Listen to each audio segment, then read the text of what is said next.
That's the Elephone Soldier with the SOS alarm, and it has tons of other great features. I guess making phone calls has been lately severely deprioritized, and a lot of other features kind of matter to us. For example, this one has a 2K display.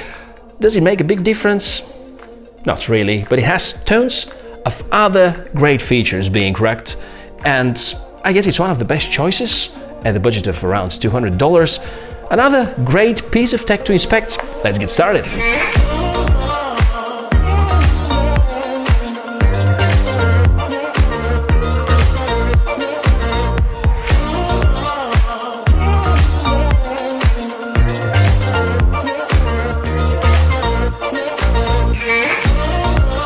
Welcome everybody, it's the Tech for All channel, reviewing this rugged phone for me, the not so rugged Michael. I would love to see you if you subscribe over here. We're definitely going to see each other in one of the next reviews, which are coming in a few days. But now let's focus on this Elephone Soldier, because rugged phones are rather unique, and in the past months I've seen a few requests to finally start reviewing more rugged phones, but it's actually pretty hard to get the sweet spot of those, because they're either too expensive, or those of them which are affordable, they usually have too weak hardware to be interesting enough. The main problem is that only a few large companies produce rugged phones, with Caterpillar Incorporation, or known as CAT, being the total leader of that market. And on the other side, we have the cheaper Chinese alternatives. $200 and this Elephone Soldier can be yours. And what is amazing about it is not that it's rugged, but are the technical specs and all the additional features that you may count on, which are anyways unusually many for a smartphone of that price point, especially being rugged. So let's go ahead and have a look at the hardware, specifications, we'll talk about the software and experience based on kind of a month of usage. And then probably you can check some of the other reviews on the channel. Starting with the unboxing, you're apparently looking at a not too fancy box, but people that like rugged phones usually don't care about the package anyways. Elephone is a Chinese company that is known for great bang for the buck ratio, and it is no different with the Soldier model. Good to know is that as a company, Elephone's story dates back to 2006, which makes that it is one of the very few budget Chinese phone makers that lasted for more than 5 years on the market. It is hard not to see the awesome features on the outside, the SOS button, the physical compass. It looks well waterproof at the first sight, and also an integrated torch, which is independent to the operating system. Fun fact, this smartphone has a stereo torch. What is that? Well, you got one LED on the top, one at the back. The one on the back is controlled from the software, and the other one is the independent torch. I guess that was a poor attempt to say in a funny way that you can count on two independent LEDs. Guess that's why they don't call me on these stand-up comedy shows. Now, the frame is designed out of thick, solid, high-quality plastic, with some aluminum elements, and some of the buttons are plastic as well, but they feel pretty solid. I've tried to apply some of the tests that you usually see on the Jerry Rig Everything's channel, and there was absolutely no flex from this thick smartphone. The textured surface provides awesome grip, and the phone is totally not slippery. Besides that, IP68 certification, meaning that it can withstand being submerged in water for around an hour without getting any damage.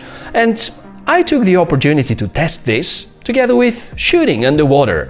There were no issues immediately after the test. However, a week later I noticed rust around some of the pins for the intercom expansion interface, which is the feature I haven't really tested at all. There's a hook at the top, and if you intend to use it, think about adding extra protection to the screen, perhaps a tempered glass. The main speaker is on the back, near the SOS button, and as a secondary speaker, Elephone have utilized the earpiece.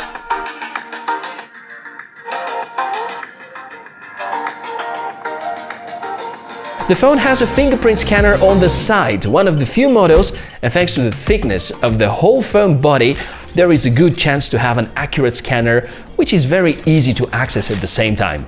On the other side, I can feel that it often gets triggered without me wanting to do that, simply because it is very natural your finger to get on top of it while lifting the phone up. The display is 1440p, in other words 2K, which is slightly above the industry average of having at least Full HD resolution.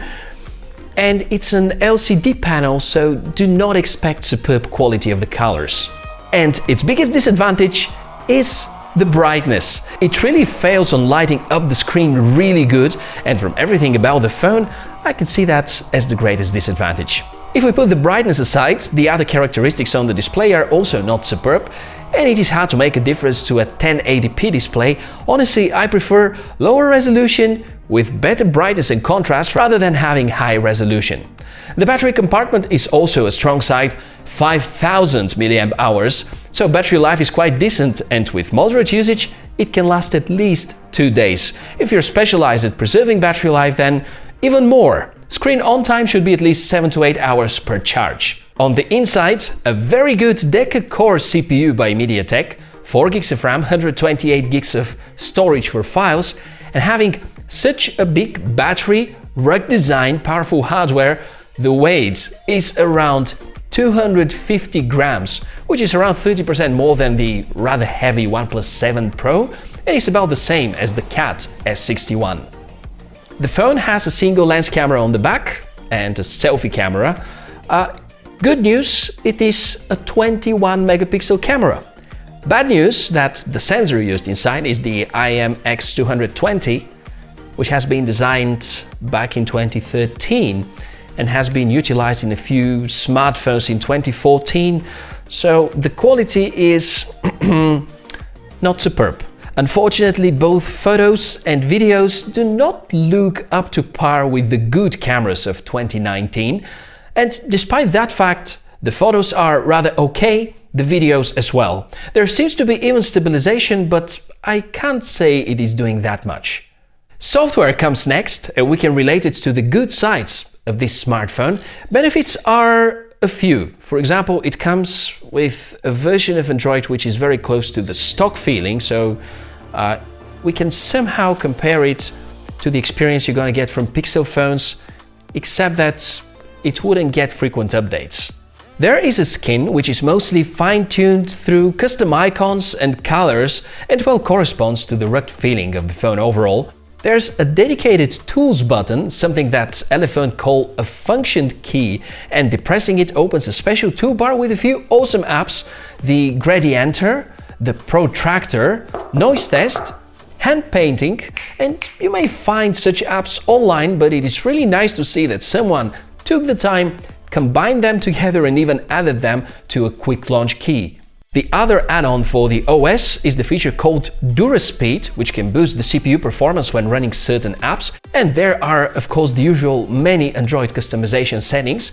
If you don't like the color theme and the icons, there are alternatives which you can apply through the Themes app, which is one more advantage compared to vanilla Android. Everything runs smoothly. The rest of the menus are well known. The OS is very fluid and capable. To the minuses, this body is running Android 8.0 at times where Android 10 has been rolled out to Pixel devices, and already OnePlus have adopted this for the 7th generation of their phones, and other vendors are about to follow up, so kind of a 2-year-old operating system. Also, the security patch level is not that fresh, it actually points to 2018. Not great, but not as disastrous as some people will try to describe it, and likely software updates won't happen too often. Likely even without updates, this phone is gonna be good for another 2 to 3 years. I think the camera app is not good enough. There are some compatible alternatives though. I found a working version of Gcam, but results are not very different to the stock camera quality. Also, there is no Widevine L1 certification, which is a specific kind of certification that some manufacturers are undergoing in order to be allowed to use certain streaming services.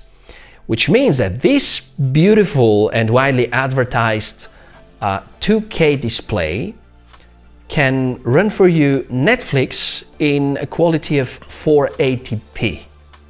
The rest of the software is mostly fine and up to par with most of the handsets at that price range. Looking into the phone as a whole, with its waterproof rating, shock and dust-proof design, and relatively good materials, the Elephone Soldier is a powerful rugged phone which should satisfy even those people that need a lot of RAM and storage and good CPU, of course. 5000 mAh battery is another great feature, and if you're not a person that is too passionate about photography, which anyways is never a priority with rugged phones, I believe it is a great choice at that budget. Definitely not unbreakable, and it's certainly going to sustain way more abuse than what a regular, fragile, glass-backed smartphone like this one would survive. Pretty much every drop is going to result into at least a cracked back glass. But anyhow, life, I guess that is now more modern. Well, on the other side, if you want to get the Elephone Soldier, you can check the description for more information, because GearBest were so kind to provide a really great price for all of you, my dear viewers. And in case you have any questions, feel free to get in touch in the comment section right below the video. I'd love to hear from you. What is your opinion about this rather budget-friendly rugged smartphone? My name is Michael, that's the Tech for Road channel. Don't forget to support me by subscribing, sharing, liking, enjoying life, and I'll see you in the next episodes.